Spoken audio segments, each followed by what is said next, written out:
இன்றைய தினம் நம்முடைய தியானத்திற்கென்று நாம் தெரிந்தெடுத்திருக்கிற வேத வாக்கியம் சங்கீத புஸ்தகம் 6வது அதிகாரம் 1, 2, 3 ஆகிய வசனங்களில் அடங்கியிருக்கிறது. நான் அதை உங்களுக்காக வாசிக்க விரும்புகிறேன். கர்த்தாவே, உம்முடைய கோபத்தில் என்னை கடிந்து கொள்ளாதேயும், உம்முடைய உக்கிரத்திலே என்னை தண்டியாதேயும். என்மேல் இரக்கமாயிரும் கர்த்தாவே, நான் பெலனற்று போனேன். என்னை குணமாக்கும் கர்த்தாவே, என் எலும்புகள் நடுங்குகிறது, என் ஆத்துமா மிகவும் வியாகுலப்படுகிறது. கர்த்தாவே, எதுவரைக்கும் இறங்காதிருப்பீர் என்கிறார். இந்த வார்த்தைகளை படிக்கும்போது யாரோ கைவிடப்பட்ட ஒரு மனிதன், பலவீனனான ஒரு மனிதன், எந்த காரியத்தை கண்டும் பயப்படுகிற ஒரு மனிதன் பேசுகிற மாதிரி நமக்கு தோற்றமளிக்கிறது. ஆனால் அந்த வார்த்தைகளை பேசுறது யாருன்னு கேட்டால், பல சாம்ராஜ்யங்களை நடுங்க பண்ணின, கர்த்தருக்கென்று பல பெரிய காரியங்களை உருவாக்கின, தேவனுக்கு சிநேகிதனை போல பாவிக்கப்பட்ட தாவீது மன்னரால் எழுதப்பட்ட வார்த்தை. அவர் சொல்றாரு, நான் பெலனற்று போனேன், என் எலும்பெல்லாம் நடுங்குது அப்படின்னு சொல்றார். தாவீதுடைய வாழ்க்கை உங்களுக்கு தெரியும். தாவீதுடைய பேரை கேட்டாலே பக்கத்தில் இருக்கிற ராஜ்யங்கள், ராஜாக்கள் அவர்கள் நடுங்கின காலம் போய் தாவீது நடுங்குவதற்கு ஒரு காலமும் நியமிக்கப்பட்டிருக்கு. அவர் அதில் சொல்றாரு, பெலனற்று போனேன். ஒரு காலத்தில் பெலத்தோடு இருந்து கோலியாத்தை எதிர்க்க துணிந்த ஒரு விசுவாச வீரன். இன்னைக்கு நீங்க பார்த்தீங்கன்னா அவர் செய்கிற ஜெபம், அவர் செய்கிற அறிக்கை அவருடைய பலவீனத்தை சுட்டி காண்பிக்கிறது. கோலியாத்தை நேருக்கு நேராக பார்த்தபோது அவருடைய மனசுல எந்த விதமான எதிர்மறை எண்ணங்களும் வரல. அவனை பார்த்தபோது அவனை ஜெயித்து விடலாம் என்று பரிபூர்ணமாய் விசுவாசித்தார். இவ்வளவு பலமாய் இருக்கிற ஒரு ஆளை நம்ம எப்படி எதிர்க்க முடியும் அப்படின்னு எந்த விதமான எதிர்மறை எண்ணமும் அவருடைய மனதிலே தோன்றவே இல்லை. ஆனால் இப்போ அவர் ஏதோ ஒன்றை பார்த்து, நான் அழிந்து போகிறேன், பெலனற்று போகிறேன் என்று எதிர்மறை வார்த்தைகளை சொல்லுகிறதை கவனித்து பார்க்கிறோம். இது எல்லாருடைய வாழ்க்கையிலும் நடக்கிற ஒரு காரியம்தான். இவருடைய வாழ்க்கையில் பெலனற்று போன ஒரு சந்தர்ப்பம், பெலனற்று போகிறது. இதை பற்றி தான் நம்ம இன்னைக்கு தியானம் செய்ய போகிறோம். தேவ மனிதர்கள் பெலனற்று போன நேரங்கள் அல்லது தருணங்கள், தேவ மனிதர்கள் எப்பெல்லாம் பலவீனமாகறாங்க என்று. பெலனற்று போகிறேன், என்னுடைய பெலனெல்லாம் அற்று போச்சு. ஒரு காலத்தில் பலமான காரியத்தை செய்தவன், பலத்த காரியங்களை நிறைவேற்றி காண்பித்தவன், இன்னைக்கு நான் என் பலனெல்லாம் குறுகி போன ஒரு சூழ்நிலையில் நிற்கிறத பார்க்கிறேன் அப்படின்னு சொல்றார். இந்த பலவீனமான சூழ்நிலை, பலனற்று போகிற அனுபவம் 2 முறைகளிலே, 2 வகைகளிலே பயன்படுத்தப்பட முடியும். ஒன்று, சரீரத்தில் இருக்கிற மாம்சீகமான பலன். ஒரு குறிப்பிட்ட வயசுக்கு மேலே இது எல்லாருக்குமே நடக்கிற ஒரு அனுபவம் தான். ஒரு குறிப்பிட்ட வயசுக்கு மேலே நம்முடைய வாழ்க்கையில் நம்ம நினச்ச மாதிரி செய்ய முடியாது, நினச்ச இடத்துக்கு போக முடியாது, நினச்சதை சாப்பிட முடியாது. அது விருத்தாப்பியத்தினுடைய ஒரு விளைவு. இளம் வயசில் நம்ம எங்கெங்கேயோ ஓடி இருப்போம், எவ்வளோ பிரயாணம் பண்ணியிருப்போம், கண் விழித்திருப்போம், பல பெரிய காரியங்களை செஞ்சுருப்போம். ஆனால் இயற்கையின்படி ஒரு வயசாகும்போது இயற்கையாகவே பலனற்று போவது இயல்புதான். நம்ம முன்ன செய்த காரியங்களெல்லாம் இப்போ செய்வதற்கு வாய்ப்பில்லை. வேதத்தில் கூட இதை பற்றி சொல்லுகிறதை பார்க்கிறோம். யோவானுடைய சுவிசேஷம் 21வது அதிகாரம் 18, 19 ஆகிய வசனங்களில் 18வது வசனத்தில் ஆண்டவர் சொல்றாரு, நீ இள வயதுள்ளவனாய் இருந்தபோது உன்னை நீயே அரை கட்டி கொண்டு, உன் ட்ரெஸ்ஸை நீயே போட்டு, உன்னுடைய பாதரட்சைகளை நீயே தொடுத்து கொண்டு, உன்னை நீயே ஆயத்தமாக்கி கொண்டாய். உன் அறையை கட்டி கொண்டு உனக்கு இஷ்டமான இடங்களிலே நடந்து நீ திரிந்தாய். நீ முதிர் வயதுள்ளவன் ஆகும்போது உன் கைகளை நீட்டுவாய். வேறொருவன் உன் அறையை கட்டி உனக்கு இஷ்டமில்லாத இடத்துக்கு உன்னை கொண்டு போவான் என்று மெய்யாகவே மெய்யாகவே உனக்கு சொல்லுகிறேன் என்றார். இந்த இடத்துல பேதுருவை பார்த்து கர்த்தர் சொல்லுகிறார். பேதுரு வயசான நேரத்தில் கூட அவருடைய ஆக்டிவிட்டீஸை நீங்கள் பார்த்தீங்கன்னா, கடலில் குதிப்பது, நீந்துவது, வலைகளை பழுது பார்ப்பது, படகை தள்ளுவது என்று தான் அவருடைய வாழ்க்கை தரம் அமைந்திருந்தது. ஆனால் அவருக்கும் ஒரு முதிர் வயது வரும், அவருடைய இளமை காலத்தில் செய்ததெல்லாம் நினைவாக மாறி போய்விடும், இப்போ நிஜத்தில் இதெல்லாம் செய்ய முடியாது என்று கர்த்தர் சொல்லுகிறார். ஆனால் இந்த இடத்துல கர்த்தர் சொன்னது, அவர் எதிர்காலத்தில் தன்னுடைய மரணத்தினால் கர்த்தரை மகிமைப்படுத்த போகிறார் என்பதை அடையாளப்படுத்தும்படி சொல்லியிருந்தாலும், மேலே சொன்ன வார்த்தைகள் வயதானவர்களுடைய வாழ்க்கையில் நடக்கும் ஒரு அனுபவத்தை தெளிவாக நமக்கு சுட்டி காட்டுகிறது. அப்போ இதில் நம்ம பார்க்கறது, இயற்கையில் பலனற்று போகும் ஒரு தன்மை, அது மாற்ற முடியாது, அது தப்பு இல்லை, பாவமும் கிடையாது, அது இயற்கையினுடைய ஒரு நியதி. ஆனால் நாம் சொல்ல வர்றது என்னன்னு கேட்டால், பல சமயங்களில் தேவனுடைய பிள்ளைகள் ஆவிக்குரிய வாழ்க்கையில் பலனற்று போகும் அனுபவங்கள், ஆவிக்குரிய வாழ்க்கையில் அவர்களை பலனற்று போக பண்ணுகிற சில தருணங்கள். நல்லா கர்த்தருக்குன்னு ஓடிட்டு இருப்பாங்க, நல்லா பேசுவாங்க, நல்ல ஊழியத்தை செய்வாங்க, திடீரென்று பார்த்தால் தன்னுடைய பலமே தன்னை விட்டு போய்விட்டதை போல, தங்களுடைய அடிப்படை விசுவாசம் கூட சிதிலமடைந்து போனதை போல, எல்லாம் வெறுமையாய் மாறி போனதை போல அப்படியே இடிஞ்சு போய் உட்கார்ந்துருவாங்க. சில சமயங்களில் நல்ல ஜெயம் கிடைத்திருக்கும், அடுத்து பார்த்தீங்கன்னா எதிர்பாராத ஒரு பெரிய அடி, ஒரு தோல்வி, அப்படியே துவண்டு போய் விடுவாங்க. இப்படி அடிக்கடி தேவனுடைய பிள்ளைகளை பலவீனப்படுத்துகிற, பலனற்று போக பண்ணுகிற சில காரியங்களை குறித்து தான் நம்ம இன்றைய தினம் தியானிக்க போகிறோம். சில பலவீனங்கள் நீங்கள் பார்த்தீங்கன்னா வரும், கொஞ்ச நாள் இருக்கும், மறுபடியும் நாம் நம்மை புதுப்பித்து கொள்ளும்போது இழந்த பலன் மறுபடியும் திரும்ப கிடைக்கும். சில தவறுகள், சில காரியங்களை செய்யும்போது நிரந்தரமாகவே நம்முடைய பலன் அற்று போகக்கூடிய வாய்ப்பும் இருக்கிறது. இந்த ரெண்டை தான் நம்ம சேர்ந்து இன்றைய தினம் நம்முடைய தியானத்திற்காக தியானிக்க போகிறோம். முதல்ல நம்ம கிறிஸ்தவ வாழ்க்கையை ஓட ஆரம்பித்த போது கர்த்தர் தம்முடைய பலத்தையே நமக்கு தந்து தம்முடைய பலத்தினால் நம்மை இடைக்கட்டினார். பரிசுத்த ஆவியினுடைய பலத்தை பெற்றுக்கொண்டோம்.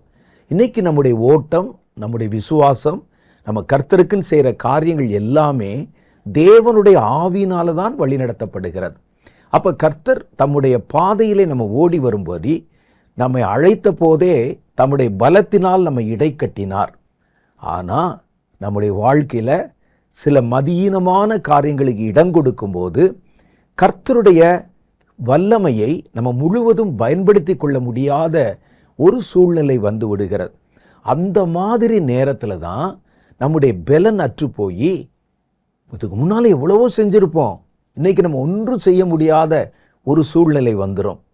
நமக்கு கண் முன்னாக எல்லாமே இருட்டடிக்கப்பட்டது போல காணப்படும், எல்லாம் நமக்கு எதிராக திரும்பினதை போல காணப்படும். முதல்ல இருந்த விசுவாசம், பலம் எல்லாம் குறைந்து போனதை போல காணப்படும். அதற்கு என்னென்ன காரணங்கள் எல்லாம் காரணிகளாக அமைந்திருக்கிறது என்பதை பற்றி தான் இன்னைக்கு நம்முடைய தியானத்தில் நம்ம பார்க்க போகிறோம். முதல்ல பலன் குறைய காரணங்கள் என்ன? நல்லா தானே ஓடிட்டு இருக்கிறோம், நேற்று வரைக்கும் கூட நல்லா இருந்தனே, இன்னைக்கு ஏன் ஒரு வெறுமையான மனநிலை என்னை சூழ்ந்து கொண்டது, வெறுமையான ஒரு எண்ணம் என்னுடைய வாழ்க்கையில் வந்து என்னை சோர்ந்து போக வைப்பதன் காரணம் என்ன என்று பல சமயங்களில் நீங்கள் தடுமாறி இருப்பீங்க.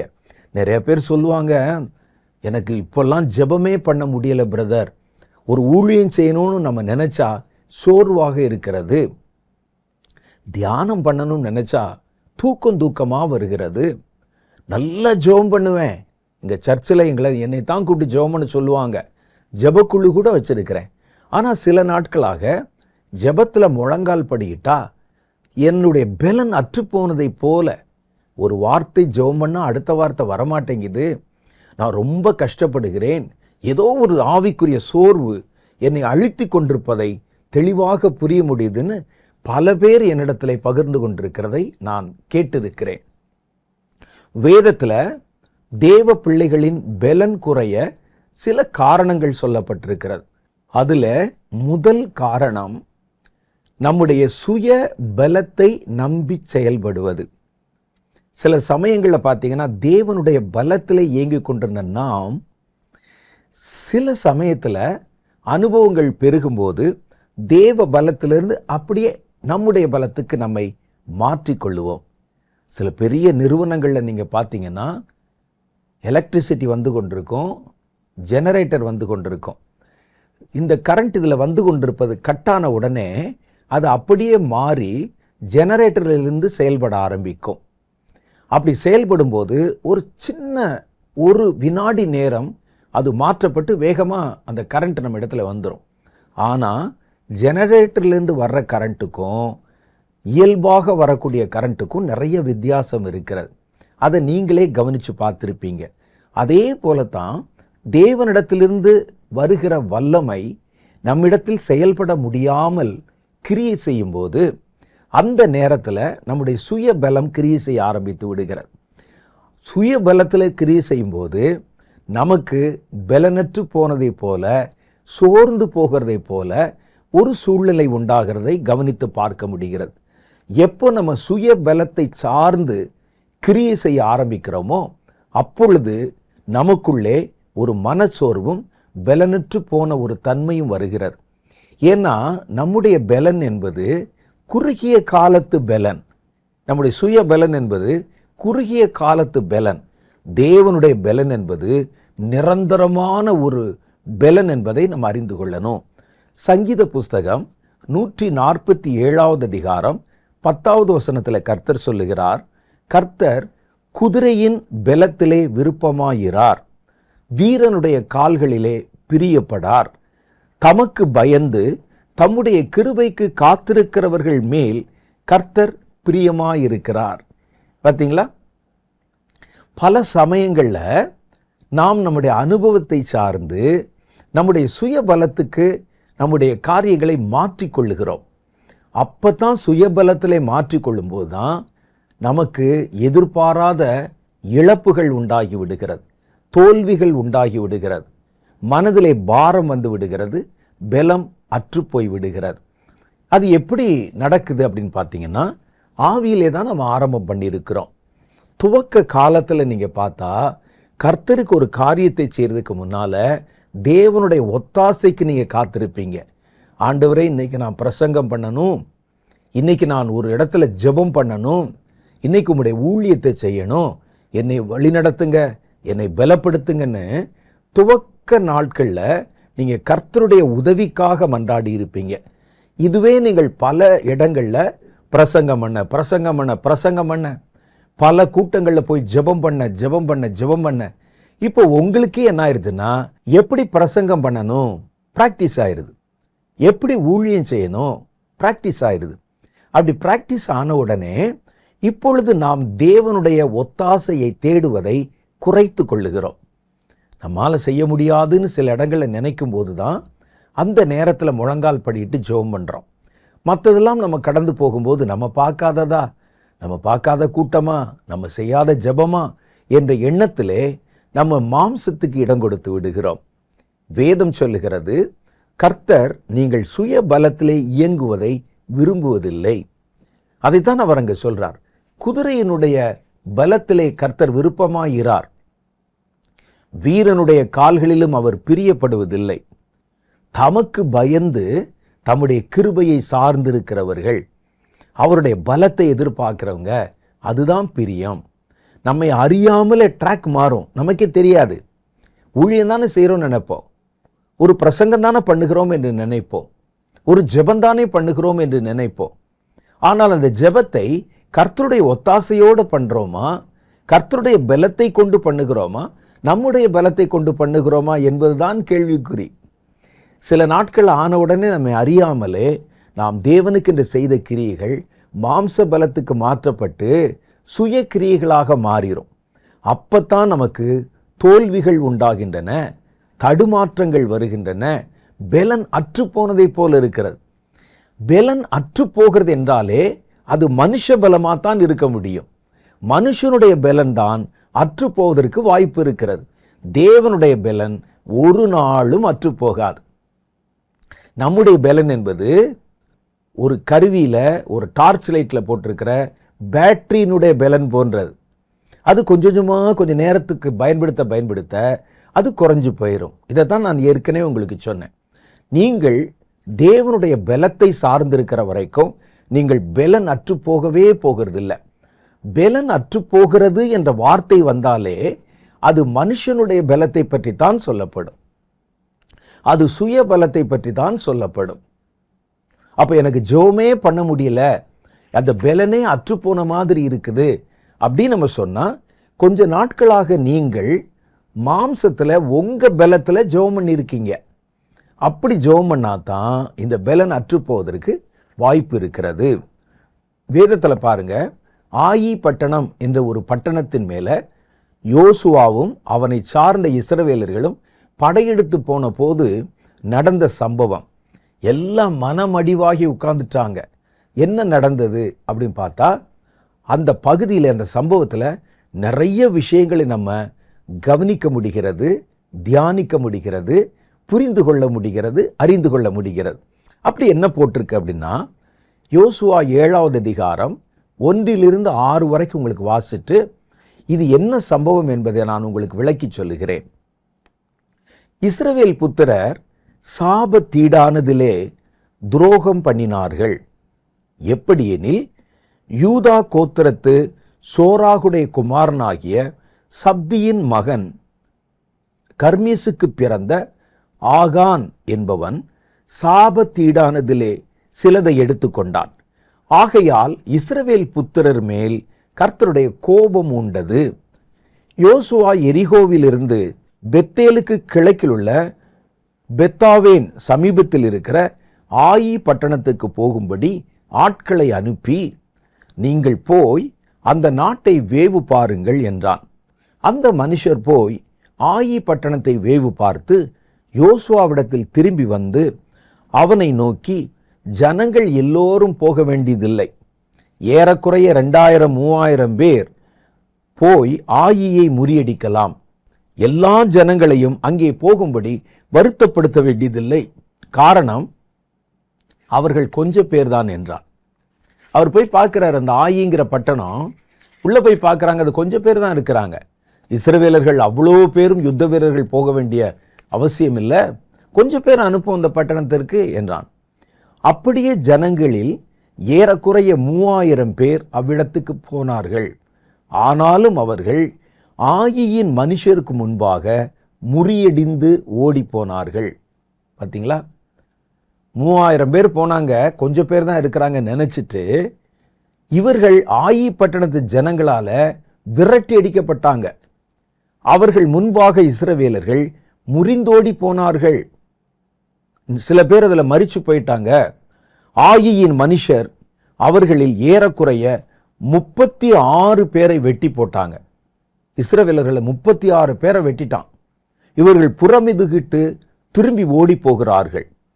அப்போ பட்டண வாசலில் வெளி துவக்கி செபாரி மட்டும் அவர்களை துரத்தி மலை இறக்கத்திலே அவர்களை மறுபடியும் வெட்டினார்கள்.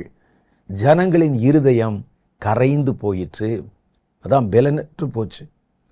ஜெயிச்சிடலான்னு நினைச்சோம், ஆனால் இந்த இடத்துல முறியடிந்து ஓடி போய் மலை கீழே வரைக்கும் கொண்டாந்து துரத்தி துரத்தி அடிச்சு விட்டு போறான் ஆயி பட்டணத்து ஆட்கள். ஜனங்கள் இந்த செய்தியை கேட்ட உடனே எல்லாருடைய இருதயமும் கரைந்து போயிற்று. அப்பொழுது யோசுவா தன் வஸ்திரங்களை கிழித்து கொண்டு அவனும் இஸ்ரவேலின் மூப்பரும் சாயங்காலம் மட்டும் கர்த்தரின் பெட்டிக்கு முன்பாக தரையிலே முகங்குப்புற விழுந்து தங்கள் தலைகளின் மேல் புழுதியை போட்டுக்கொண்டு கிடந்தார்கள். பார்த்தீங்களா, தாவீது சொன்ன மாதிரி, பெலனற்று போகிறேன், என் எலும்புகள் நடுங்குகிறது. யோசுவா எவ்வளோ பெரிய யுத்த வீரன். இந்த சம்பவத்துக்கு முன்னால நீங்க பார்த்தீங்கன்னா, ஆயி பட்டணத்தை போல பல மடங்கு பெரிய பட்டணம், அலங்கங்களால் சூழப்பட்ட பட்டணம் எரிகோ. எரிகோ அந்த நாட்களில் ரொம்ப புகழ்பெற்ற ஒரு பட்டணம். அதனுடைய கோட்டை சுவர்கள் அத்தனை பலமானவைகள், அதனுடைய ராஜா அத்தனை வலிமையானவன். அந்த பட்டணத்தை சுலபமா ஜெயிச்சிருக்கிறாங்க. கத்தி எடுக்காம வேற எது ஒன்றும் செய்யாம அலங்கத்தை இடித்து பட்டணத்துக்குள் நுழைந்து பட்டணத்தை கொள்ளையிட்டு இருக்கிறாங்க. அதை அழிச்சு ஜெயம் பண்ணி இருக்கிறாங்க. இவர்களுக்கு இப்போ என்ன ஆயிடுச்சுன்னு கேட்டா, எரிகோ எவ்வளோ பெரிய பட்டணம், ஆயி பட்டணத்தோட பொருத்தி பார்த்தா 100 மடங்கு வித்தியாசம் இருக்கும்.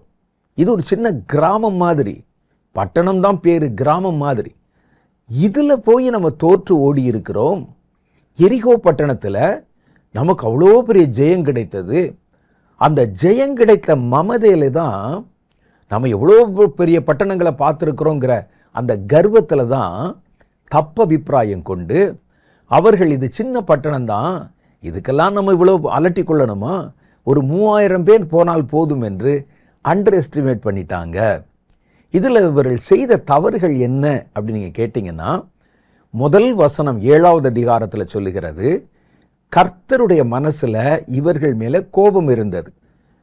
கர்த்தர் இவர்களிடத்தில் பிரியமா இல்லை, அதை அவர்கள் கவனிக்கவில்லை. ஒன்று, அவர்களுக்கு நேர்ந்த எல்லா ஜெயமுமே கர்த்தரால தான் உண்டானது. எரிகோ பட்டணத்தை இவங்க பலத்தில் போயெல்லாம் தகர்க்கல. கர்த்தர் அவர்களுக்கு ஆலோசனை கொடுத்து, நீங்கள் இந்த மாதிரி செய்து அந்த அலங்கத்துக்கு முன்னால் இருந்து துதி ஒலிகளை எழுப்புங்கள் அப்படின்னு சொல்லி கர்த்தர் தான் அங்கே கிரியை செய்தார். ஆனால் இவங்க என்ன நினைச்சிட்டாங்க, நம்ம ஜெயிச்சிட்டோம், நம்ம எக்காலத்துக்கே இவ்வளோ பவர் இருக்கும்னா நம்ம வச்சிருக்கிற பட்டயத்துக்கு எவ்வளோ பவர் இருக்கும்னு நினைச்சாங்களோ என்னமோ தெரியல. ஆனால் கர்த்தர் சொல்லியிருந்தாரு, அந்த எரிகோ பட்டணம் சபிக்கப்பட்ட சாபத்தீடானது, அதிலிருந்து நீங்கள் எந்த ஒரு பொருளையும் எடுத்துக்கொள்ளக்கூடாது அப்படின்னு. அப்படி சொல்லி இருந்தோம்.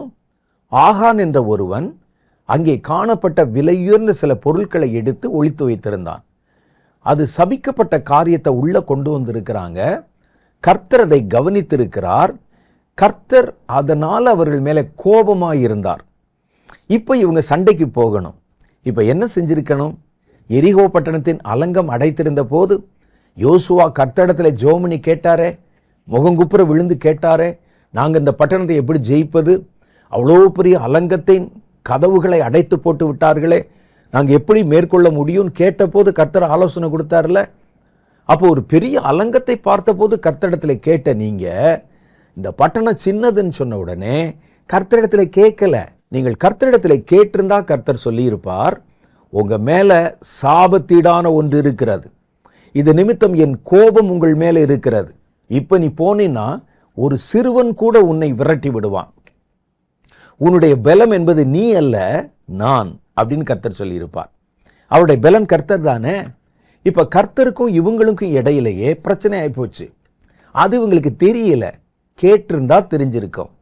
இவர்கள் ஏன் கேட்கல அப்படின்னு கேட்டால், அவர்கள் கர்த்தருடைய பலத்திலிருந்து தங்கள் சுய பலத்துக்கு மாறி போனார்கள். இதுதான் நிறைய பேருடைய வாழ்க்கையில் நடக்கும். அங்கே தான் நம்ம கவனமாக இருக்கணும். நமக்கு எல்லாம் நல்லா நடக்கிற மாதிரியே தெரியும், ஆனால் நீங்கள் நல்லா கவனித்து பார்த்தீங்கன்னா கர்த்தருடைய பவரில் ஓடினது அதை அப்படியே மாற்றிக்கொண்டு உங்களுடைய சுய பலத்தில் ஓட ஆரம்பிச்சிடும். இந்த சமயம்தான் ஆபத்தான நேரம். இவங்க அப்படி தான் செஞ்சாங்க. ஏன் எரிகோவுக்கு கேட்டவங்க, எரிகோவுக்கு ஆண்டவர்கிட்ட போய் முகங்குப்புற விழுந்து கேட்டு கர்த்தர் அவருக்கு ஆலோசனை சொல்லி எப்படி ஜெயிக்கணும்னு சொல்லி கொடுத்தாரே. எரிகோவுக்கு கேட்ட இவங்க ஏன் ஆயி பட்டணத்தை கேட்கலன்னு சொன்னால், இதற்கு கர்த்தருடைய பலமெல்லாம் ஒன்றும் தேவையில்லை, நாமே போய் முறியடித்து விடலாம் என்ற அந்த வார்த்தை தான். அப்போ அதனால கர்த்தரிடத்திலே அவங்க போகாமல் தாங்களே ஒரு சுய முடிவை எடுத்தார்கள். ஊழியங்கள் அப்படித்தான், துவங்கும் போது கர்த்தாவே கர்த்தாவேன்னு காத்திருப்பாங்க, ஆனால் அதுக்கு பிறகு எல்லாம் சுய முடிவுகளாய் மாறி போகும். இந்த சுய முடிவுகள், சுய பலம், இவைதான் நமக்கு சோர்வையும் பலனற்று போன தன்மையையும் உருவாக்கும். இவங்க ஒன்று கர்த்தருடைய கோபத்தை அறியவில்லை, இரண்டாவது தங்களுக்குள் இருக்கிற புகுந்துவிட்ட பாவத்தை அறியவில்லை. ரெண்டாவது காரியம், அவங்களுடைய அந்த பாளையத்துக்குள்ள பாவம் வந்துருச்சு உள்ள, அதை அவர்கள் உணரவில்லை. அவங்க வழக்கம் போல நம்ம பட்டயத்தை எடுத்தால் யார் நிற்க முடியும், நம்ம எவ்வளவு நாடுகளை ஜெயித்து விட்டு வந்திருக்கிறோம், எரிகோவை கூட பாருங்க பாட்டு பாடியே தகர்த்து விட்டோமே அப்படின்னு நினச்சிக்கிட்டாங்க. இப்படி மிதந்திருக்கிற நேரத்தில் தான் பாவம் உள்ளே வரும். வெற்றி பெறும்போது ரொம்ப கவனமாக இருக்கணும். ஒரு காரியத்தில் ஜெயம் பெறும்போதோ, ஒரு காரியத்தில் நம்ம உயர்த்தப்படும் போதோ ரொம்ப கவனமாக இருக்கணும். பாவம் எப்போ உள்ளே புகுந்தது தெரியுமா? அவர்கள் எரிகோ பட்டணத்தை ஜெயித்த போது, அந்த ஜெயத்திலே சந்தோஷப்பட்ட போது, அவங்கள அறியாமலே உள்ளே பாவம் உள்ளே நுழைந்து விட்டது. அதை அவங்க யோசிச்சு பார்க்கல. பாவம் உள்ளே வந்து விட்டதா யோசிச்சு பார்க்கல. நீங்கள் கர்த்தருக்கென்று எவ்வளவு பெரிய சாதனைகள் பண்ணாலும் நீங்கள் அது முடிச்ச உடனே கர்த்தருடைய பாதத்தில் உட்கார்ந்து காத்திருந்து ஜெபம் பண்ணி ஒவ்வொரு காரியத்தையும் ஆராய்ந்து பார்க்கணும். இது கர்த்தர் ஊழியத்தின் துவக்க காலத்தில் எனக்கு கற்றுக் கொடுத்த ஒரு காரியம். நான் எல்லா சந்தர்ப்பத்திலும் அதை கடைபிடித்திருக்கிறேனா என்பது எனக்கு தெரியல. ஆனால் கர்த்தர் கற்றுக் கொடுத்தது என்னன்னா, ஒரு நல்ல புத்திசாலியான மீனவன் திரளான மீன்களை பிடித்து வந்தவுடனே அவன் அதோடு சந்தோஷப்பட்டு அமர்ந்து விடாமல் மீன்களை கரையிலே சேர்த்த பிறகு தன் வலைகளை பழுது பார்ப்பான். வலை எங்கேயாவது கிழிஞ்சிருக்குதா, வலையில் எங்கேயாவது ஓட்டை இருக்குதா, இதெல்லாம் சோதனை பண்ணி பார்ப்பான். நீங்கள் கடற்கரை ஓரத்தில் பாருங்க, நான் பிறந்தது வளர்ந்தது வாழ்வது எல்லாமே கடற்கரை ஓரத்தில் இருக்கிற ஒரு பட்டணம். எனக்கு நிறைய நண்பர்கள், போட்டு வச்சுருக்கவங்க, படகு வச்சுருக்கவங்க, கடலோடிகள் நிறைய பேர் எனக்கு நண்பர்கள் இருக்கிறாங்க. கடற்கரை ஓரத்தில் நீங்கள் போய் பார்த்தீங்கன்னா அதிகாலை நேரத்தில் மீன் பிடித்து கொண்டு வந்து அந்த மீன்களை பெரிய பெரிய பெட்டிகளில் கொட்டி வகை பிரித்து வைத்து விட்டு போய் வீட்டில் போய் சாப்பிட்டுட்டு வந்து ஒரு 9 மணி 10 மணிக்கெல்லாம் வலையை அப்படியே விரித்து போட்டு அப்படியே பழுது பார்த்து அலசிக்கிட்டு இருப்பாங்க. அதே போல தான் நம்ம வெற்றி அடைந்து விட்டோம், ஒரு பெரிய ஊழியத்தை செஞ்சிட்டோம், கர்த்தருக்குன்னு ஒரு பெரிய சாதனை செஞ்சிட்டோம், என் ஆத்மாவை சந்தோஷப்பட்டு கழிகூர்னு உட்கார்ந்துடக்கூடாது. ஊழியத்துக்கு போகிறதுக்கு முன்னால் எவ்வளோ ஜெபம் பண்ணி ஆயத்தம் பண்ணி போனியோ, ஊழியத்தில் போயிட்டு வந்த பிறகு ஜெயித்து வந்த பிறகு நீ அதே மனநிலையோடு என் வலையில் எங்கேயாவது ஓட்டை இருக்குதா, எங்கேயாவது குறைகள் இருக்குதா, மீன்கள் வலையை எங்கேயாவது கிழிச்சிருக்குதான்னு அதை பழுது பார்க்கணும்னு கர்த்தர் சொன்னார். எப்போவுமே நீங்கள் பாருங்கள், ஒரு பெரிய வெற்றி வரும்போது தான் ரொம்ப கவனமாக இருக்கணும். இவர்கள் எரிகோ பட்டணத்தை ஜெயித்தார்கள். அந்த ஜெயித்த நேரத்தில் தான் அவர்களுக்குள்ளே ஒரு பாவம் உள்ளே நுழைந்தது. அப்போ ஜெயம் வந்தால் தான் பாவம் வருமானு நீங்கள் கேட்கக்கூடாது. பாவம் வருவதற்கு பல சூழ்நிலைகள், பல சந்தர்ப்பங்கள் இருக்கிறது. ஆனால் இந்த ஜெயம் வரும்போது ரொம்ப கவனமாக இருக்கணும். சவுல் ராஜா அப்படி தான் பண்ணான். சவுல் ராஜா தன் வாழ்க்கையில் ஜெயம் பெற்ற போது அந்த ஜெயத்தின் மமதையினால ஜெய ஸ்தம்பத்தை நாட்டினார். ஒரு பெரிய ஒரு டவர் கட்டி நம்ம பாருங்க அந்த தேசங்களை ஜெயித்தோம் என்று சொல்லி தனக்கு பெயர் உண்டாக ஒரு ஸ்தம்பத்தை நாட்டினான்னு சொல்லுது. பின்னால் அதை பற்றி பார்ப்போம். அப்போ இந்த வெற்றி வர நேரத்தில் நீங்கள் ரொம்ப கவனமாக இருக்கணும். வெற்றி வர நேரத்தில் உள்ளுக்குள்ளே மேட்டிமை அல்லது தேவனுக்கு எதிரான எண்ணங்கள், பக்கத்தில் இருக்கவங்க ஏதாவது தூண்டி விடுறது போன்ற ஏதோ ஒரு காரியம், பாவம் உள்ளே நுழைந்து விட வாய்ப்பு இருக்கிறது. இவங்க முதல்ல ஒரு பெரிய வெற்றியை பெற்றிருந்தாங்க. 2-3 பாவங்கள் அவர்களுக்குள்ளே ஒட்டி கொண்டு வந்தது. இங்கே நம்ம பார்க்கும்போது அந்த வெற்றியினால் ஆகான் என்ற ஒருத்தன் அங்கே சபிக்கப்பட்ட பொருளை கொண்டு வந்ததை மாத்திரம்தானே பார்க்குறோம். நம்ம இல்லை, அந்த வெற்றி வந்தபோது யோசுவாவுக்குள்ளும் அவரோடு கூட இருந்தவர்களுக்குள்ளுமே நம்ம ஒரு பெரிய ஜெய புருஷர் என்கிற ஒரு மேன்மையான எண்ணம் வந்து விட்டது. தேவனிடத்தில் போய் காத்திருந்து கேட்கணுமே என்கிற உணர்வு அவர்களை விட்டு போய்விட்டது. அவ்வளோ பெரிய பட்டணத்தை ஜெயித்த நமக்கு இது ஒரு சின்ன பட்டணம், இதை ஜெயிப்பதா பெருசுன்னு அவருடைய எண்ணத்துக்குள்ளே ஒரு மேன்மையான, தங்களை குறித்த எண்ண வேண்டியதற்கும் மிஞ்சின ஒரு எண்ணம் வந்து விட்டது. வெளியரங்கமாக பார்க்கும்போது ஆகான் மூலமாக தானே பாவம் வந்தது போல தோன்றுகிறது. ஆகான் மூலம் மாத்திரமல்ல, வேறு சில பாவங்களும் இந்த வெற்றிக்கு பிறகு அவர்களை ஒட்டி கொண்டு உள்ளே வந்து விட்டது. அதனுடைய விளைவு தான் இவங்க ஆயி பட்டணத்தில் துரத்தி அடிக்கப்படுகிறார்கள். கர்த்தரிடத்தில் விசாரிக்கணும், சின்னதோ பெருசோ விசாரிக்கணும். இது என்னால் முடியும், என்னால் செய்ய முடியும், எனக்கு இதில் நிறைய பரிச்சயம் இருக்கிறது, அனுபவம் இருக்கிறது, ப்ராக்டிஸ் இருக்குது, இது யாருடைய உதவி இல்லாமல் கண்ணை மூடிட்டு கூட நான் செய்வேன் அப்படின்னு ஒரு கர்த்தருடைய பிள்ளை நினைக்கவே கூடாது.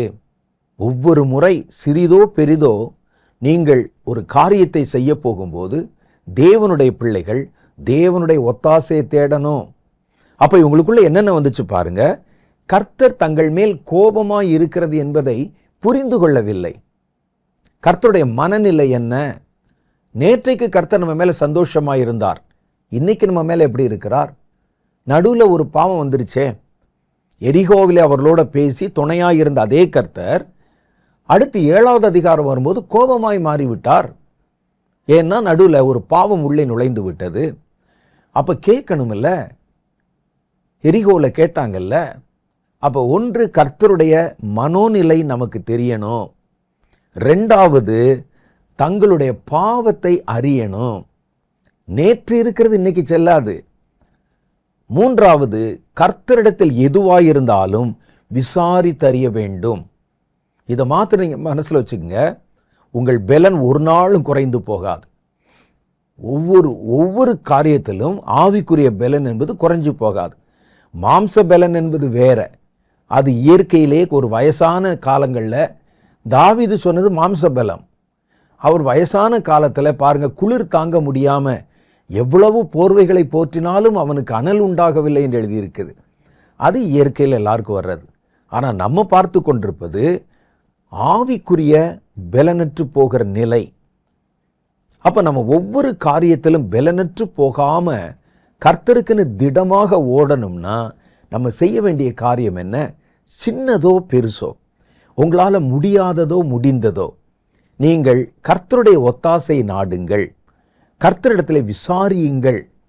இதை நான் செய்யலாமான்னு கேளுங்க. இதான் நமக்கே செய்ய தெரியுமே, இதுக்கு போய் எங்க ஆண்டோட்ட போய் கேட்டுக்கொண்டிருக்கணும் அப்படின்னு மாத்திரம் நினைச்சிடாதீங்க. இதுதான் கர்த்தருடைய வேதம் நமக்கு கற்றுத்தருகிற காரியம். தாவீதுடைய வாழ்க்கையில பாருங்களேன், அவர் எந்த ஒரு காரியம் செய்தாலும், சிறிதோ பெரிதோ, சின்ன காரியமோ எதுவாக இருந்தாலும் கர்த்தரிடத்தில் கேட்காம செய்ய மாட்டார். ஆண்டவரே நான் என்ன செய்யணும் என்பது முதற்கொண்டு தேவனிடத்தில் போய் விசாரிப்பதை தன்னுடைய வாழ்க்கையின் அனுபவமாக வைத்திருந்தார். நம்ம பல சமயங்களில் முடியாத காரியத்துக்கு தான் கர்த்தரிடத்தில் போவோம். முடிந்த காரியத்துக்கு நம்ம எதை பற்றியும் யோசிப்பதே இல்லை. நமக்கு தான் முடியுமே அப்படின்னு நம்ம இறங்கிறோம். இதுதான் ஆபத்து. வேதத்தில் நீங்கள் பாருங்க, 2 சாமுவேலின் புஸ்தகம் 2வது அதிகாரம் 1வது வசனம். தாவீது தன்னுடைய சொந்த வாழ்க்கையில் ஒவ்வொரு காரியங்களையும் முடிவெடுப்பதற்கு தேவனுடைய ஒத்தாசை நாடினார். ஆண்டவரே, நான் எந்த ஊரில் குடியிருக்கணும்? யூதாவின் ஏதாவது ஒரு பட்டணத்துக்குள்ளே குடியிருக்கலாமா, அல்லது நான் எருசலேமில் குடியிருக்கணும்னா நான் எங்கே குடியிருக்கணும் எனக்கு சொல்லுங்க என்பது முதற்கொண்டு கர்த்தரிடத்தில் விசாரித்து அதுக்கு பிறகுதான் ஒரு காரியத்தை முடிவெடுத்தாராம். 2 சாமுவேல் 2வது அதிகாரம் 1வது வசனம் சொல்லுது பாருங்க. பின்பு தாவீது கர்த்தரை நோக்கி, நான் யூதாவின் பட்டணங்களில் ஒன்றிலே போய் இருக்கலாமா என்று விசாரித்தான். எவ்வளோ பெரிய ஆளு, எவ்வளோ ஜனங்களை வெற்றி கொண்டு எல்லார் நடுவிலும் தாவீது தாவீது என்று புகழ் பெற்றிருந்த நேரத்தில் கர்த்தரிடத்தில் வந்து கேட்கிறார், ஆண்டவரே, நான் யூதாவின் ஏதாவது ஒரு பட்டணத்தில் குடியிருக்கலாமா? அதற்கு கர்த்தர் போ என்றார். எவ்விடத்துக்கு போகலாம் என்று தாவீது கேட்டதற்கு அவர் ஹெப்ரோனுக்கு போ என்றார். பார்த்தீங்களா? அப்படியே தாவீது தன் 2 மனைவிகளாகிய இஸ்ரவேல் ஊராளாகிய அகினோவாவோடும் நாபாலின் மனைவியாயிருந்த கர்மேல் ஊராளான அபிகாயிலோடும் கூட அவ்விடத்துக்கு போனான். பார்த்தீங்களா? ஒரு இடத்துல போகிறது கூட அவர் நினச்சிருந்தா ஏதாவது ஒரு ஊர், எது வசதியான ஊர்னு பார்ப்போன்னு. லோத்து பார்த்த மாதிரி சோதோம் குமரா நல்லா வசதியாக இருக்குது, தண்ணி வசதி இருக்குது, பச்சை பசேல் இருக்குது, அப்படி பார்த்து தீர்மானம் பண்ணி போயிருக்கலாம். ஒரு சின்ன பிள்ளை மாதிரி ஆண்டவர்கிட்ட கேட்குறார். ஆண்டவரும் போ. எங்கே போகணும் ஆண்டவரே? ஹெப்ரோனுக்கு போ. பார்த்தீங்களா? அதான் தாவீது.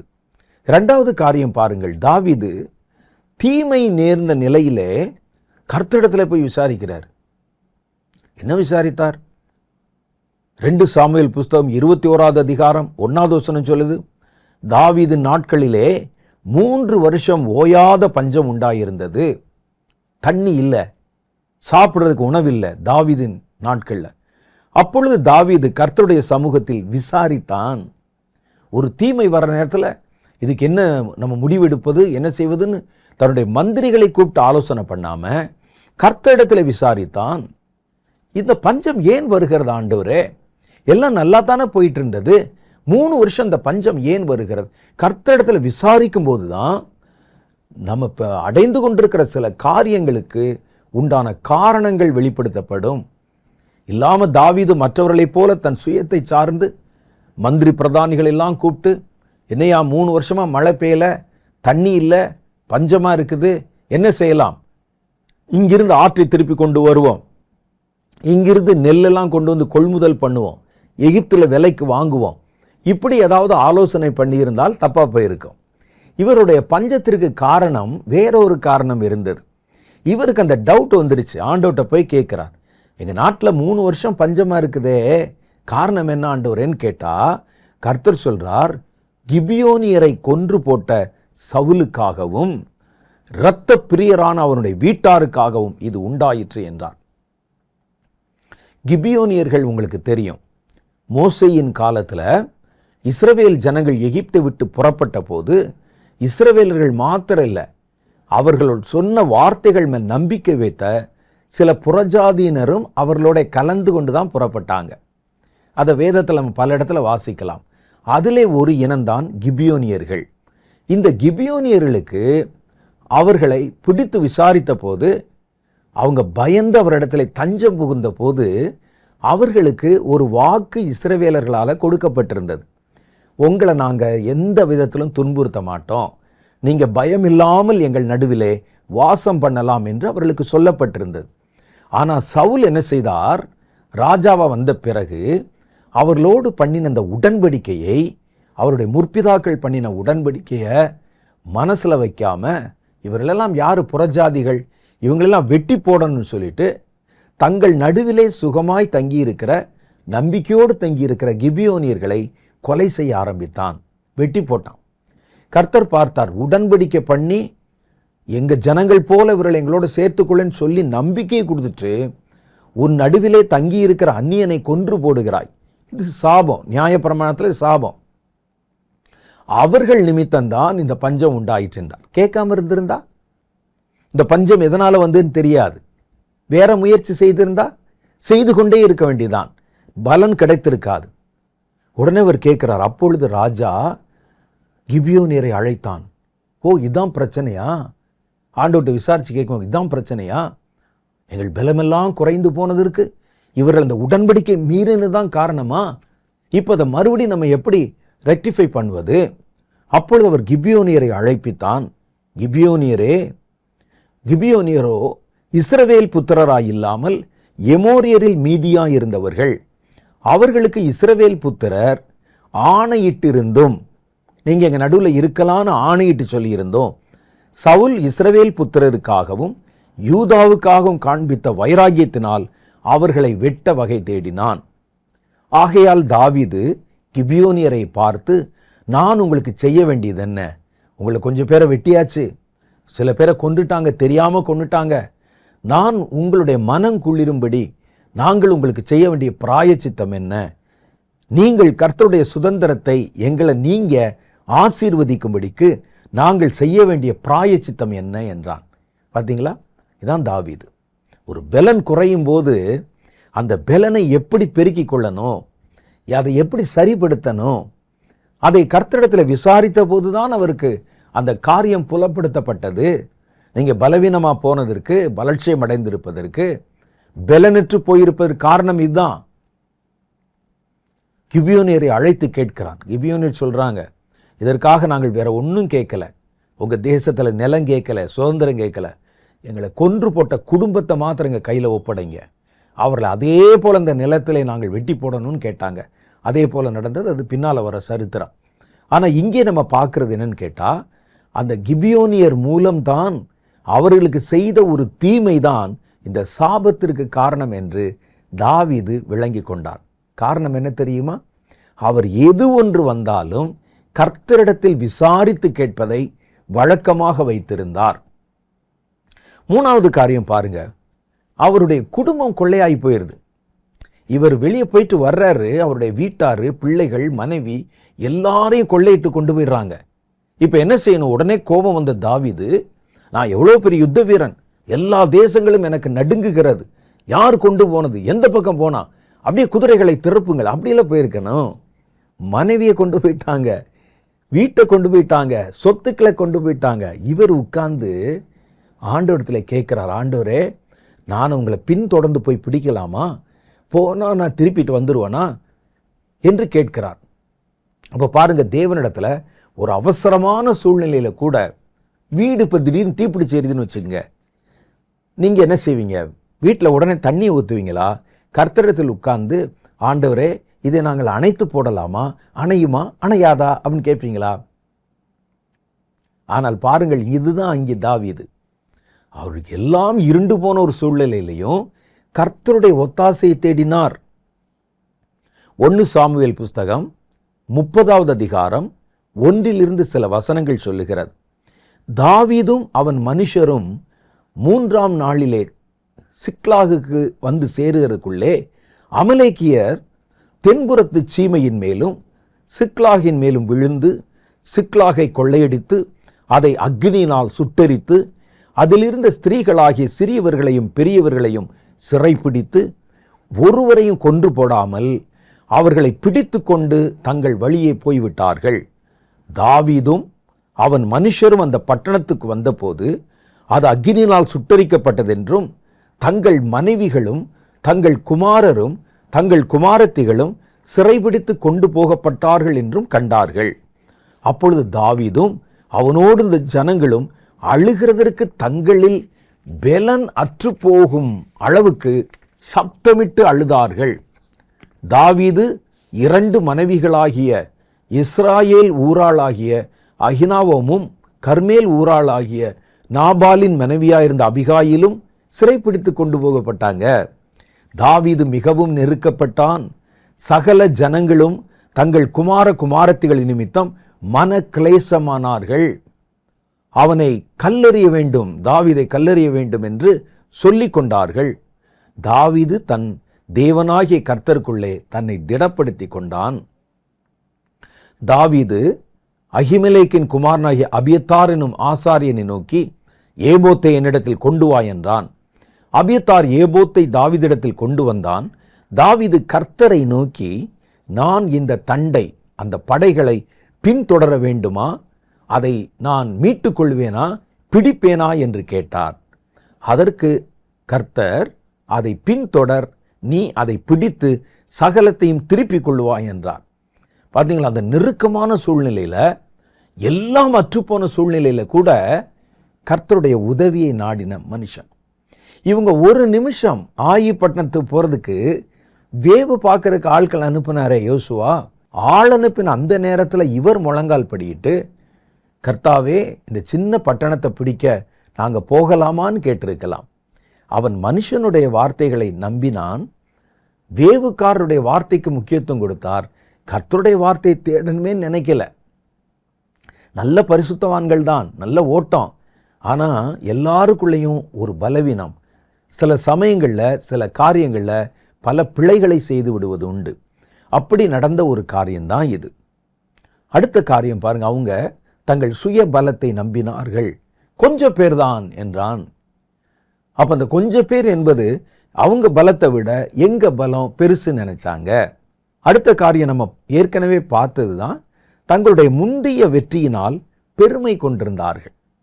இதனால தான் அவங்க கர்த்தரை தேடவும் இல்லை, கர்த்தரிடத்தில் கேட்கவும் இல்லை, சின்ன ஒரு கூட்டத்தில் இடறி விட்டார்கள். பெரிய தேசத்திலே ஜெயித்தார்கள், சின்ன பட்டணத்திலே தோற்று விட்டார்கள். அடுத்த காரியம் பார்க்கிறோம். பெலனற்று முடங்கி கிடந்த சவுலை கர்த்தர் தான் அழைத்தார். அவனை விசேஷமாய் அபிஷேகம் பண்ண வைத்தார். சமஸ்த இஸ்ரவேலுக்கும் நான் உன்னை ராஜாவாய் தேர்ந்தெடுத்தேன் என்றார். அவரை பலப்படுத்தி அவர் மூலம் பல ஜெயங்களை கர்த்தர் கட்டளையிட்டார். சவுல் போன இடத்துல எல்லாம் வெற்றி கிடைத்தது அவருக்கு. ஆனால் அதே சவுல் பெலனற்று முடங்கி கிடந்த ஒரு காட்சியை பார்க்கிறோம். 1 சாமுவேல் புஸ்தகம் 17வது அதிகாரம் 8-11 வரைக்கும் உண்டான வசனங்கள். கோலியாத் எதிரே வந்து எதிரணியில் நின்று அவன் கொக்கரித்து கொண்டிருக்கிறான். இஸ்ரவேலர்களும் இஸ்ரவேல் ராஜாவும் பயந்து போய் தங்களை கூடாரத்திலே ஒளித்து கொண்டிருக்கிறாங்க. அந்த இடம்தான் இங்கே சொல்லப்பட்டிருக்கிறது. அவன் வந்து நின்று, அவன்னா யாரு? கோலியாத். கோலியாத் வந்து நின்று இஸ்ரவேலின் சேனைகளை பார்த்து சப்தமிட்டு, நீங்கள் யுத்தத்திற்கு அணிவகுத்து நிற்கிறது என்ன? எங்க வந்தீங்க? சண்டைக்கு வந்தீங்களா? சண்டைக்காக அணிவகுத்து நிற்கிறது என்ன? நான் ஒரு பெலிஸ்தன் அல்லவா? நீங்கள் சவுலின் சேவகர்கள் அல்லவா? உங்களில் ஒருவனை தேர்ந்தெடுத்துக் கொள்ளுங்கள், அவன் என்னிடத்தில் வரட்டும். அவன் என்னோடு யுத்தம் பண்ணவும் என்னை கொல்லவும் சமர்த்தனானால் நாங்கள் உங்களுக்கு வேலைக்காரராயிருப்போம். நான் அவனை ஜெயித்து அவனை கொல்வேனானால் நீங்கள் எங்களுக்கு வேலைக்காரராயிருந்து எங்களை சேவிக்க வேண்டும் என்று சொல்லி, பின்னும் அந்த பெலிஸ்தன், நான் இன்றைய தினம் இஸ்ரவேலுடைய சேனைகளை நிந்தித்தேன், நாம் ஒருவரோடு ஒருவர் யுத்தம் பண்ண ஒருவரை விடுங்கள் என்று சொல்லி கொண்டு வருவான். சவுலும் இஸ்ரவேலர் அனைவரும் அந்த பெலிஸ்தனுடைய வார்த்தைகளை கேட்டு கலங்கி மிகவும் பயப்பட்டார்கள். கர்த்தரால் வந்து பலப்படுத்தப்பட்ட ஒரு மனிதன், கர்த்தரால் அபிஷேகம் பண்ணப்பட்ட ஒரு மனிதன் அதெல்லாத்தையும் மறந்து எல்லாவற்றையும் இழந்து ஒரு விருத்த சேதனம் இல்லாத பெலிஸ்தனுடைய வார்த்தையை கேட்டு கூடாரங்களுக்குள்ளே பதுங்கி இருக்கிறத பார்க்கிறோம். மற்ற வீரர்களை விட்டுருங்க, அவங்களாம் சண்டை போடுறதுக்கு வந்த இராணுவத்தினர். ஆனால் சவுல் அபிஷேகம் பண்ணப்பட்டவர், கர்த்தரால் பிரத்யேகமாய் சொல்லப்பட்டு சாமுவேலால் அபிஷேகம் பண்ணப்பட்டு ராஜா பட்டத்துக்கு வந்தவர். அப்ப கர்த்தருடைய பலம் அவர் மேலே இருந்தது. அப்படிப்பட்ட மனிதன் பெலனற்று போய், பெலன் குறுகி போய், கை முடக்கி கொண்டு, அவன் சத்தம் போட்டோன்னு எல்லாரும் உள்ள போய் பதுங்கி கொள்ற மாதிரி இவரும் போய் கூடாரத்துக்குள்ளே பதுங்கி கொண்டிருந்த காட்சியை நம்ம பார்க்கிறோம். காரணம் என்ன அப்படின்னு கேட்டா, எப்பொழுதும் தேவனுடைய பிள்ளைகள் உங்களை எண்ண வேண்டியதற்கு மிஞ்சி எண்ணாதிருக்கணும். பல சமயங்களில் நாம் நம்மை எண்ண வேண்டியதற்கு மிஞ்சி எண்ண ஆரம்பிப்போம். அது நம்முடைய விழுகையினுடைய முதல் படி. சில ஊழியக்காரர்கள் இப்பெல்லாம் பேச ஆரம்பிச்சிருக்கிறாங்க. சிலருடைய பேச்சுக்கள் நமக்கு ஆச்சரியத்தை தருகின்றன. அவர்கள் தங்களை கடவுளுக்கு நிகராக பேசுறாங்க. கடவுளுக்கு சமமாக மாற்றி, என் பேரை சொல்லுங்க, பரலோகத்தில் எல்லாம் கிடைக்கும், என்னிடத்தில் வாருங்கள், நான் உங்களுக்கு சுகம் தருவேன், அப்படிலாம் சொல்றத பார்க்கிறோம். அது வேடிக்கையாகவும் இருக்கிறது, காமெடியாகவும் இருக்கிறது. இன்னும் சிலர் பார்த்தீங்கன்னா, கடவுளுக்கு தாங்கள் ரொம்ப நெருக்கமானவர்கள், பரலோகத்தில் எங்களை கேட்காம கடவுள் எதுவுமே செய்ய மாட்டாரு, அங்கே எடுக்கிற எல்லா முடிவுகளும் தேவதூதர்களுக்கு சம்பளம் போடுறது கூட என்னையை கூப்பிட்டு நான் கையெழுத்து போட்ட பிறகு தான் சம்பளம் போடுறாங்க என்கிற மாதிரி பேசுகிறவங்க இருக்கிறாங்க. இன்னொரு சொல்லுகிறாரு, நீங்கள் கண்டிப்பாக பரலோகத்துக்கு தான் போவீங்க, போகலைன்னா என் பேரை சொல்லுங்க போவீங்க அப்படிம்பாங்க. இதெல்லாம் நம்ம பார்க்கும்போது ஏதோ சூளுரைத்து பேசுவது போல தெரியும். நல்லா நீங்கள் கவனித்து பார்த்தீங்கன்னா, அவர்கள் தங்களை எண்ண வேண்டியதற்கும் மிஞ்சி எண்ணுகிறார்கள். இந்த தங்களை எண்ண வேண்டியதற்கும் மிஞ்சி என்றதற்கு பாருங்க, அது மிகப்பெரிய பாவம் மாத்திரமில்லை, ஆபத்திலே மாட்டி வைத்து விடும். சவுல் அப்படித்தான் தன்னை எண்ண வேண்டியதற்கும் மிஞ்சி எண்ணினான். சிலர் பேசும்போது நமக்கே தெரியும், அது காமெடி மாதிரி தெரியும். இது எப்படி ஜனங்கள் கைதட்டுகிறார்கள் என்று ஆச்சரியமா இருக்கும், லாஜிக்கே இல்லாமல் இருக்கும். ஒரு தேசத்தை குறிப்பிட்டு சொல்லி அந்த தேசத்துக்கு என்ன முடிவெடுக்கலனாலும் என்னை தாண்டி கர்த்தர் எதுவும் செய்ய மாட்டார், நான் போகணும், கையெழுத்து போடணும் என்றெல்லாம் பகிரங்கமாய் சிலர் பேசுகிறத பார்க்கிறோம். அவர்கள் எண்ண வேண்டியதற்கு மிஞ்சி தங்களை எண்ணிக்கொண்டிருக்கிறாங்க. தாவீது எவ்வளோ பெரிய மனிதர், ஆனால் அவர் சொல்லுகிறார், நான் எளியவன், குப்பையும் தூசியுமானவன் என்கிறார். அர்ப்பனை புழுதியிலிருந்து எடுத்தார் என்கிறார். நான் ஒரு சாதாரண ஒரு தெள்ளு பூச்சி, என்னைவா தேடி வந்தீர் என்று தாவீது கேட்கிறத பார்க்கிறோம். ஆனால் சிலர் பாருங்க, அவங்களுக்கு இருக்கிற ஒரு கொஞ்சம் பைபிள் தெரியும் அவ்வளவுதான், உடனே தங்களை எண்ண வேண்டியதற்கு மிஞ்சி எண்ணுவது. சவுலுடைய பாவம் அதுதான். பலனற்று போய் கை முடக்கி கிடந்ததற்கு காரணம் அதுதான். பாருங்கள், 1 சாமுவேல் புஸ்தகம் 10வது அதிகாரம் 10வது வசனம். சாமுவேல் சவுலை அழைத்து அபிஷேகம் பண்ணின போது, கர்த்தர் உன்னை இஸ்ரவேலுக்கு ராஜாவாய் வைக்கிறார் என்று தான் அபிஷேகம் பண்ணினார். ராஜாதான். ஆனால் அவர் எல்லா அதிகாரம் தனக்குத்தான் இருப்பதைப் போல நினைத்து கொண்டு தன்னை ஒரு தீர்க்கதரிசியாகவும் சாமுவேலுக்கு சமமாகவும் ஒரு ஆசாரியனை போலவும் தன்னை பாவித்து கொண்டார். இந்த அபிஷேகம் பண்ணின சாமுவேல் இருக்காரு பாருங்க, அவருக்கு சமமாயிட்டார் இவர். இப்போ அவர் என்ன பெரிய ஆளு, நான் பாருங்க எவ்வளவு சண்டை போடுறேன், ஜெபம் பண்றேன், என் மேலே தான் அதே அபிஷேகம் இறங்குச்சு, நானும் தான் அந்த இடத்துல நிறைய தீர்க்க தரிசனம் சொன்னேன் என்று மாறிடுவாங்க. நீங்கள் நல்லா ஒரு காரியத்தை யோசித்து கொள்ளணும். கர்த்தர் உங்களை எந்த அழைப்பில் அழைச்சாங்களோ அதுதான் நீங்கள் எண்ண வேண்டியதற்கு மிஞ்சி தன்னை எண்ண ஆரம்பித்தான். 1 சாமுவேல் 10:10 சொல்லுகிறது. ஜனங்கள் சவுல் தீர்க்க தரிசனம் உரைத்த உடனே அதை பார்த்துட்டு ஜனங்கள் என்ன சொன்னாங்கன்னா, சவுலும் தீர்க்கதரிசிகளில் ஒருவனோ என்று ஆச்சரியப்பட்டாங்க. ஜனங்கள் சொன்ன வார்த்தைக்கு இவன் செவி கொடுத்தான். அதான் முக்கியம். 10வது வசனம் சொல்லுது, அவர்கள் அந்த மலைக்கு வந்த போது இதோ தீர்க்கதரிசிகளின் கூட்டம் அவனுக்கு எதிராக வந்தது. யாருக்கு? சவுலுக்கு எதிராக. அப்பொழுது தேவனுடைய ஆவி அவன் மேல் இறங்கினதுனாலே அவனும் அவர்களுடைய தீர்க்க தரிசனம் உரைத்தான். அப்ப தீர்க்க தரிசனம் உரைப்பது என்பது வேற, தீர்க்க தரிசியாக அழைக்கப்படுவது என்பது வேற. இவன் தீர்க்க தரிசனம் உரைத்தான். அதற்கு முன்னே அவனை அறிந்தவர்கள் எல்லோரும் அவன் தீர்க்க தரிசிகளோடு இருந்து தீர்க்க தரிசனம் சொல்லுகிறதை கண்டபோது, கீசின் குமாரனுக்கு என்ன வந்தது? சவுலும் தீர்க்க தரிசிகளில் ஒருவனோ என்ற அந்த ஜனங்கள் ஒருவரோடு ஒருவர் சொல்லிக் கொண்டார்கள். இவங்க இப்படி நிறைய அடிக்கடி சொல்ல சொல்ல அது தன் காதுகளிலே போய் ஏறினது.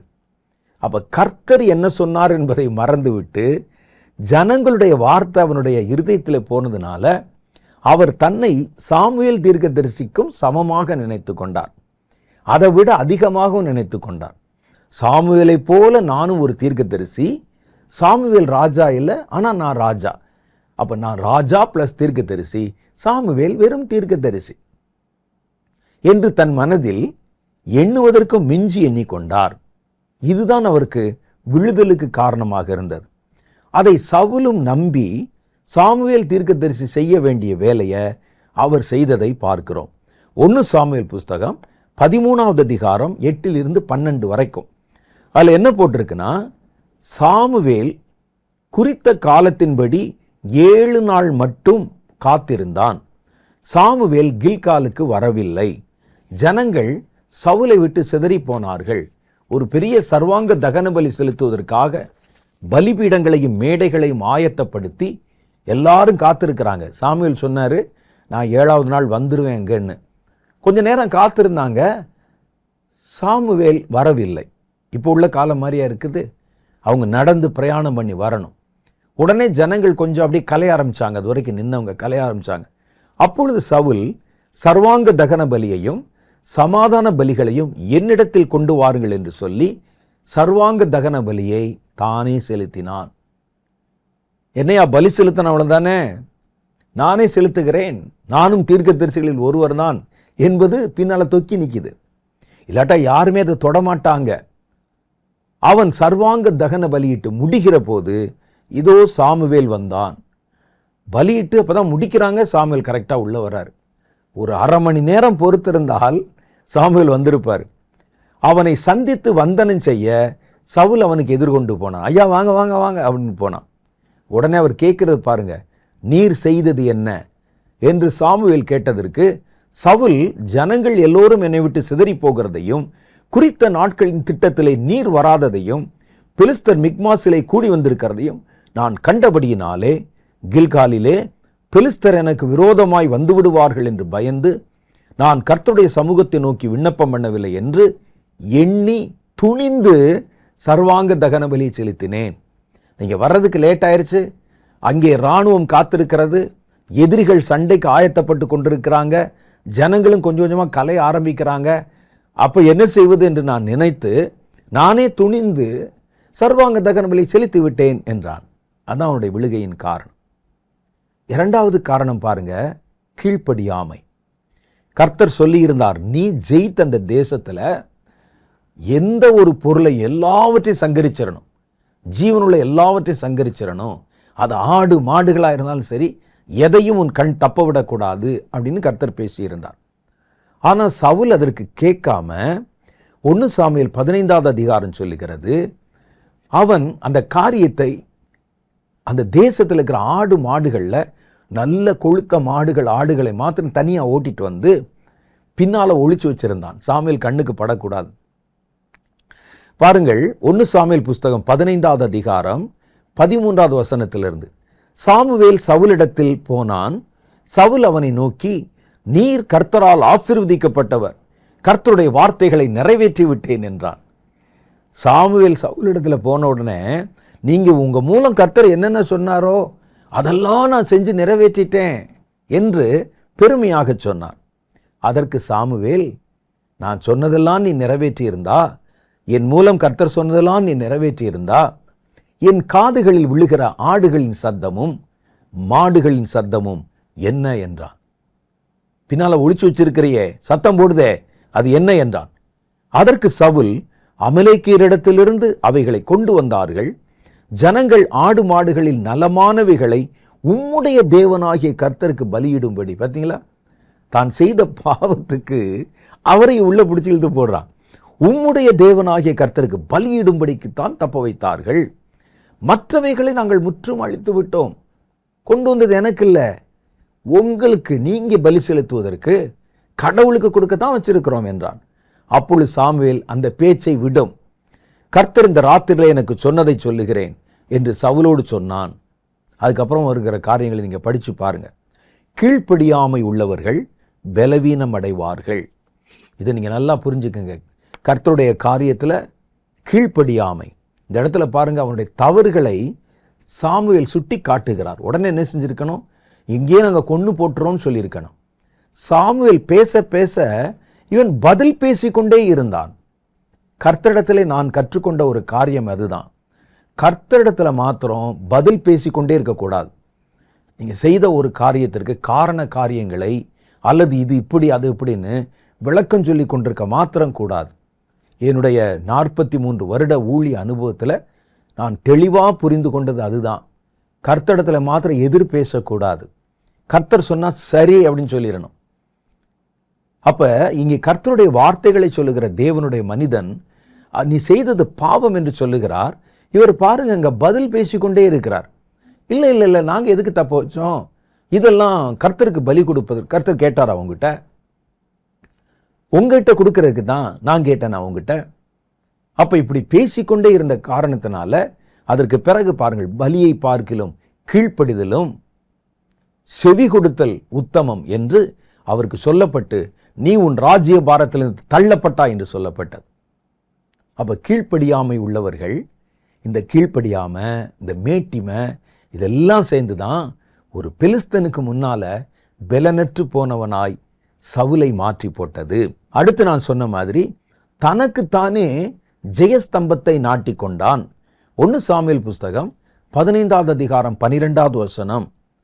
மறுநாள் அதிகாலமே சாமுவேல் சவுலை சந்திக்க போனான்.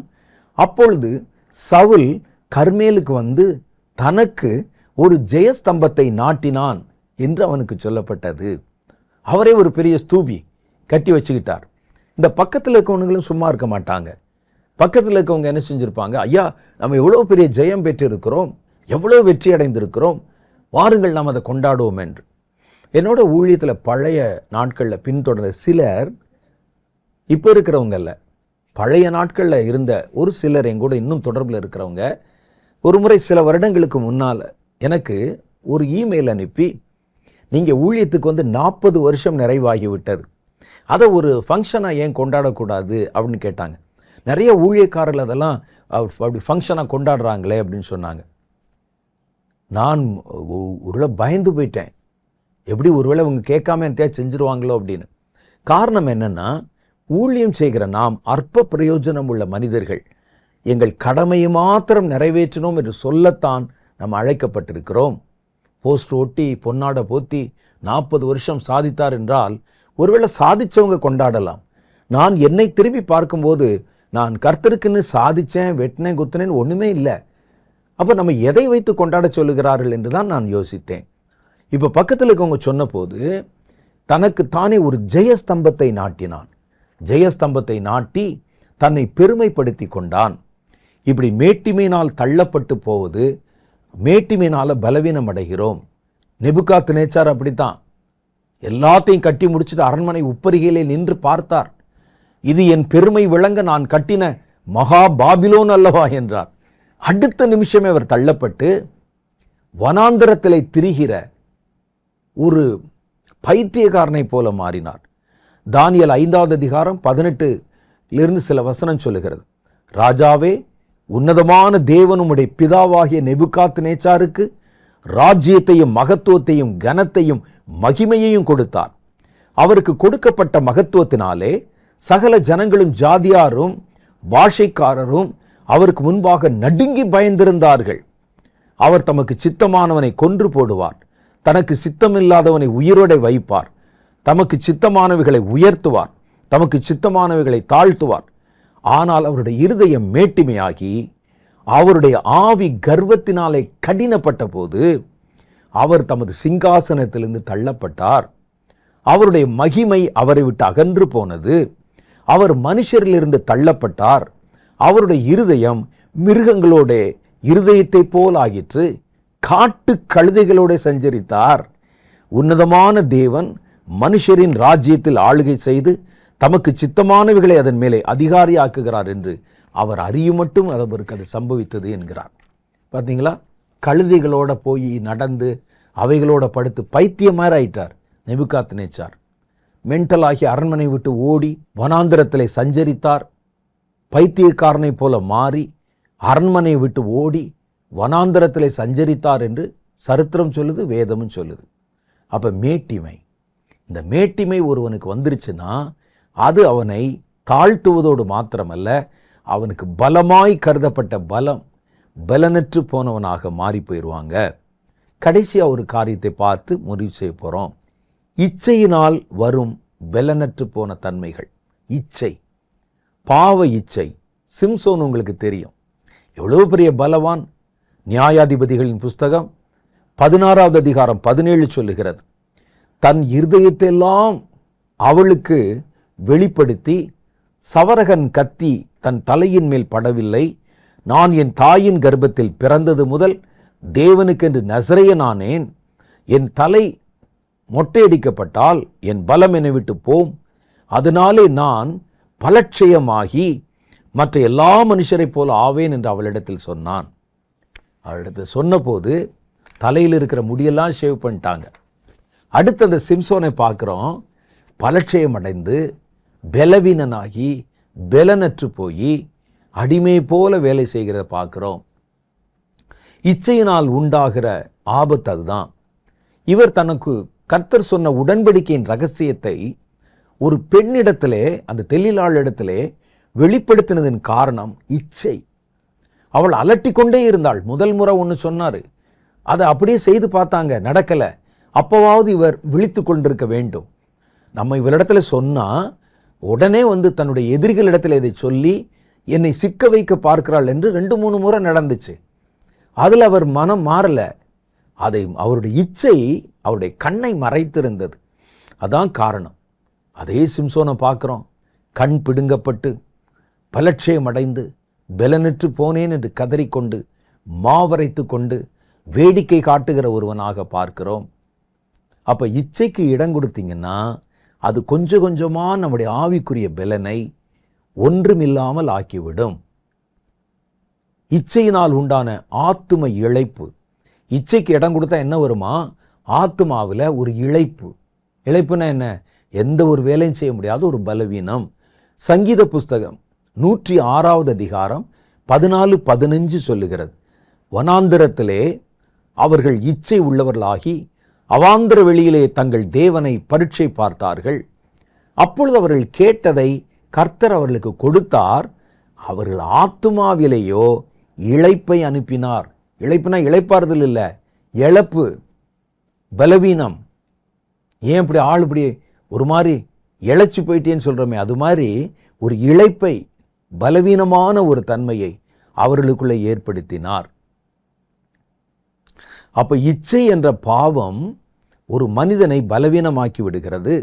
மார்க்கு சுவிசேஷம் 4வது அதிகாரம் 18 சொல்கிறாங்க பாருங்க, வசனத்தை கேட்டும் உலக கவலைகளும் ஐஸ்வர்யத்தின் மயக்கமும் மற்றவைகளை பற்றி உண்டாகிற இச்சைகளும் உள்பிரவேசித்து வசனத்தை நெருக்கி போட அதனால் பலனற்று போகிறார்கள். இப்போ பார்த்தீங்களா, ஒரு இச்சை உள்ள வந்துருச்சுன்னா அவ்வளோ பெரிய சிம்சோனையே அது பலனற்று போக பண்ணி அவனை கடைசியிலே அக்கிரமக்காரரோடே அழித்து போட்டது. ஆகவே தேவ ஜனமாகிய நாம் தேவனுடைய பலத்தை பொருத்தி கொண்டே ஓடினா ஒரு நாளும் பலனற்று போகிறது இல்லை. சமயங்களில் கவன பிசகாகவோ அல்லது வேறு காரணங்களாலேயோ நீங்கள் உங்களுடைய சுய பலத்துக்கு திரும்ப நேரிடும் போது உடனே நீங்கள் விழித்து கொண்டு கர்த்தருடைய பலத்துக்கு திரும்பிடணும். அப்படி நம்ம மாறுகிற அனுபவத்தில் பாவம் நமக்குள்ளே நுழைந்து விட வாய்ப்பு இருக்கிறது. அது நம்முடைய அழைப்பை இழந்து போக பண்ணவும் வாய்ப்பு இருக்குது. இதைத்தான் வேதத்தில் இவ்வளோ காரியங்கள் மூலம் நம்ம கற்றுக்கொண்டோம். நமக்கு ஆவியிலே துவக்கம் பண்ணியிருக்கிறோம். அது நம்ம ஆவியில் இல்லை, பரிசுத்த ஆவியில். கடைசி வரைக்கும் நம்முடைய ஓட்டம் தேவனுடைய பலத்தை கொண்டே நடத்தப்பட்டால் நாம் ஒரு நாளும் பலவீனம் அடைகிறதும் இல்லை, பலன் அற்று போகிறதும் இல்லை. மனிதனுடைய பலன்தான் அற்றுப்போம், தேவனுடைய பலம் என்றைக்கும் நிலைக்கும். ஆமேன். நாம் ஒரு சின்ன ஜெபம் செய்து இந்த பகுதியை நிறைவு செய்யலாம். கண்களை மூடி நாம் கர்த்தரை நோக்கி ஜெபிப்போம். அன்பும் இரக்கமும் நிறைந்த எங்கள் பரலோக பிதாவே, ஆண்டவராகி தேவன் இந்த வார்த்தைகளை கேட்ட ஒவ்வொருவரையும் பேர் பேராய் சந்தித்தருளும். நாங்கள் எந்த சூழ்நிலையிலும் ஆண்டவரே பலனற்று போய்விடாதபடிக்கு நாங்கள் எங்கள் மாம்ச பலத்தை சார்ந்து விடாமல் கர்த்தருடைய பூரண ஆவிக்குரிய பலனை சார்ந்து நாங்கள் ஜீவிக்கவும், எங்கள் பாதையிலே சோர்ந்து போகாத ஓட்டத்தை ஓடவும், கர்த்தராலே கொடுக்கப்படுகிற எல்லா காரியங்களையும் தேவனுடைய பலத்தோடு நிறைவேற்றவும், எங்கள் சுய ஞானத்தை சாராமல், சுய பலத்தை சாராமல், சுய எண்ணத்தையும் திட்டங்களையும் சாராமல், சின்னதோ பெரிதோ கர்த்தரிடத்தில் விசாரித்து கேட்டு காரியங்களை நிறைவேற்றவும், எங்களுக்குள்ளே புகுந்த பாவங்களை துரத்தி தேவனுடைய காரியங்களிலே ஜெயத்தை பெறவும், உடைய பிள்ளைகளுக்கு நீர் கற்றுக் கொடுத்த நல்ல சத்தியத்திற்காக ஸ்தோத்திரம். நானும் அதை கற்றுக்கொண்டேன் ஆண்டவரே. தொடர்ந்து நாங்கள் கற்றுக்கொண்ட அந்த காரியத்திலே வழிநடக்கவும், நல்ல கனிகளை கொடுக்கவும் கர்த்தர் எங்களுக்கு இரக்கம் பாராட்டியருளும். கேட்ட ஒவ்வொருவரையும் பேர் பேராய் ஆசீர்வதியும். அவருடைய குடும்பங்களை ஆசீர்வதியும். இந்த வாரத்தை நன்மையினாலே முடிசூட்டி அருளும். அவர்கள் தேவைகளை எல்லாம் கர்த்தர் சந்தித்து உம்முடைய பிள்ளைகளை பூரண பலத்திலே தாங்கி வழிநடத்தி அருளும். இயேசுவின் நாமத்திலே இவர்கள் ஒவ்வொருவரையும் உடைய பரிசுத்த கரங்களிலே ஒப்பு கொடுத்து ஜெபிக்கிறேன் எங்கள் பிதாவே, ஆமென். கர்த்தர் இந்த நாள் நிகழ்ச்சியை நமக்கு ஆசீர்வாதமாக மாற்றி கொடுத்தார். அடுத்த வாரத்தில் வேறொரு புதிய செய்தியோடு நான் உங்களை சந்திக்கிறேன். அதுவரை கர்த்தர் உங்களை ஆசீர்வதித்து காப்பாராக. ஆமென்.